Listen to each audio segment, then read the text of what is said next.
Hey there friends, Rowan back with another video. It has been quite a while. I have had a lot of stuff going on. I think the last video was right around 9 months or 8 months ago. So since then I've become a junior in high school. I got a buzz cut, grew out, I got it cut. In general, life has been good. I have taken a break. I want to come back. I've had a lot of mental health stuff going on that I may talk about in other videos. This is just kind of catch up, as well as a new series that I'm going to be trying to start out and posting every little once in a while about. So if you can't tell, I have a bit of a Canadian accent right now. I got back from summer camp in Canada right around 2 weeks ago. And since then I've been in school and it's been quite hectic, but honestly a blast and a half. So if you happen to be wondering what this new series I'm talking about is, I'm going to be calling it like Gender as a Galaxy. And it's basically just going to be talking about like a whole bunch of different gender stuff, my experiences and some more obscure stuff, and just probably also like taking recommendations from my friends on what they want to see me talk about, as well as you guys.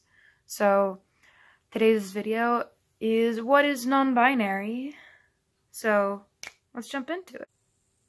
And these are just my experiences as a non-binary person. My views do not represent everyone who is non-binary, nor do they represent every experience, because I'm coming through life as a teenager.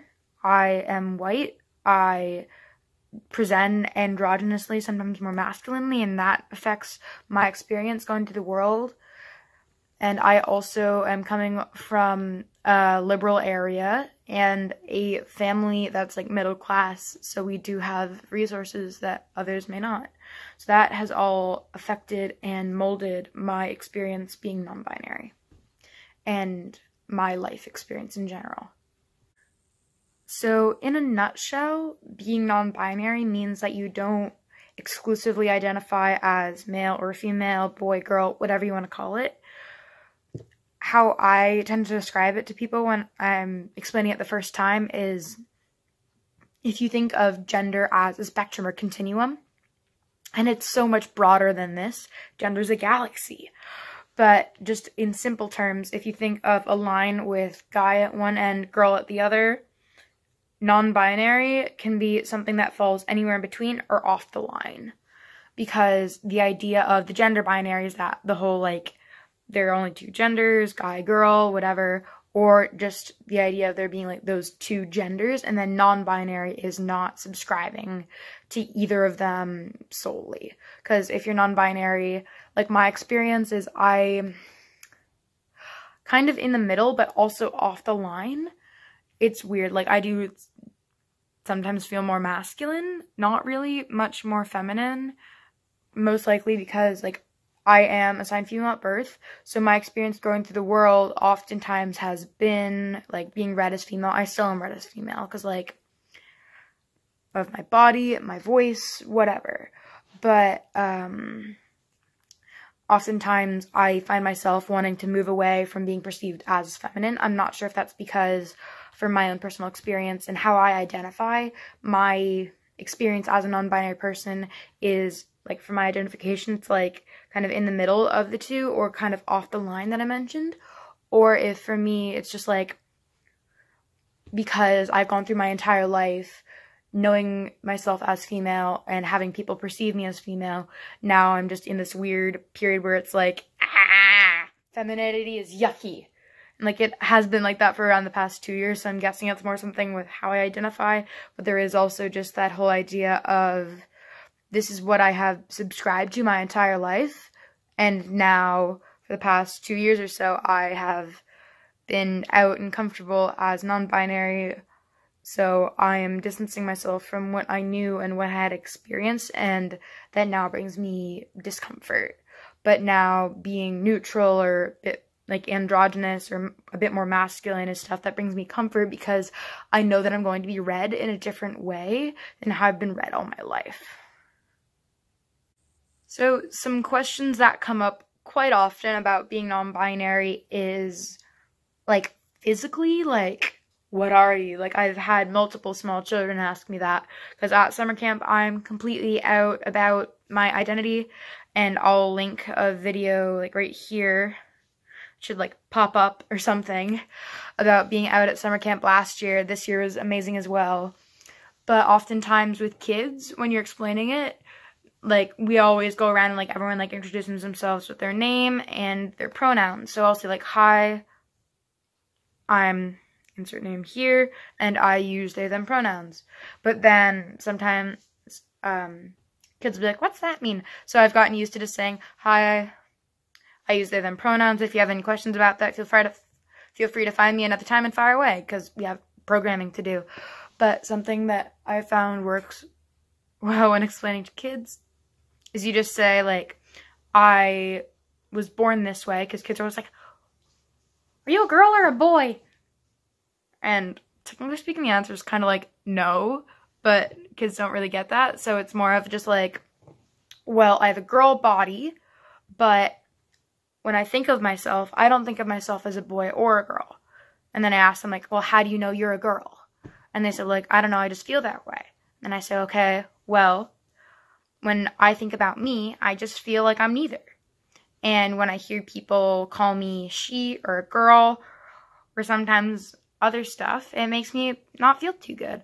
And I feel best when people say, hey, how you doing? And they call me they. And that's where I feel comfy. And that seems to be what kids get the most. And I feel like if a 10-year-old kid who I just met and, like, an 8-year-old kid who's also in their cabin, like, if those two can understand it, then I don't get why so many adults don't. Like, I understand that it's something that you're stuck in with your customs, but then it's also this whole idea of, like, society is constantly evolving, as well as these ideals and ideas of what we have, of what people are or should or shouldn't be. And I feel like a lot of that needs to just dissipate. So another common thing that I've seen is people trying to make it seem like being non-binary is like a political choice. Like, no one really chooses this path. Some people may for a while feel that they're non-binary and then decide later on that they're not. And, like, that's totally okay. Like, people make such a big deal out of, like, something being a phase. Like, so what? Like, it doesn't affect you if somebody decides that, okay, wait, this is how I feel. Because if they do feel that way, like, that's awesome. And they may feel that way in the moment, but not later. And that doesn't affect you. But back to the whole being a political choice. Like, people say, like, identifying as non-binary is, like, so radical. It's so new. It's like, non-binary people have been around forever. We just didn't have the right words for it. But now that we do, people are making this huge thing about it where it's like, it's new. It's radical. They're changing the gender landscape. Like, no, it's not a gardening company. We're just here trying to live our lives. And just this whole notion that, like, we're trying to, like, get rid of gender. Like, these ideas that we have about gender as a society are so weird. Like, whenever somebody who identifies outside of the gender binary, who may be, like, fluid, genderqueer, non-binary, whatever. Like, whenever somebody says, like, we want to get rid of gender or something like that, it doesn't mean get rid of, like, these ideas that we have. It means get rid of these roles that we've assigned people to due to their bodies or how they identify or other random stuff like that. Like, hey, you can't have slightly longer protein strands due to your genitalia. Yeah, that sounds pretty fun. And I agree with this wholeheartedly, that we need to let go of these expectations that we have of people just based upon what they're born as physically. Like, everything is a galaxy. There's so much out there that we don't understand. Other people understand, other people may not. We just have to form our own ideas, and ideas that make us feel comfortable, because nobody is going to feel comfortable with these, like, strict boxes about, like, you have to be this, you have to do that because you are this. Like, people view me as a non-binary person. Like, when I say, like, hey, I'm non-binary, they're like, okay, cool. But then they expect me to, like, I don't know, like, know everything about everything gender. Like, I'm not a walking gender encyclopedia. I try sometimes, but other times I just wish I didn't have to explain my identity to everyone I meet. Other times I just wish I could be like, hey, I use they, them pronouns, and people are going to be like, okay, cool, and just correct themselves. Like, there are some places and people I know who are so amazing and are just like, if they slip up, correct it, move on, and apologize, whatever. Like, it's such an amazing feeling.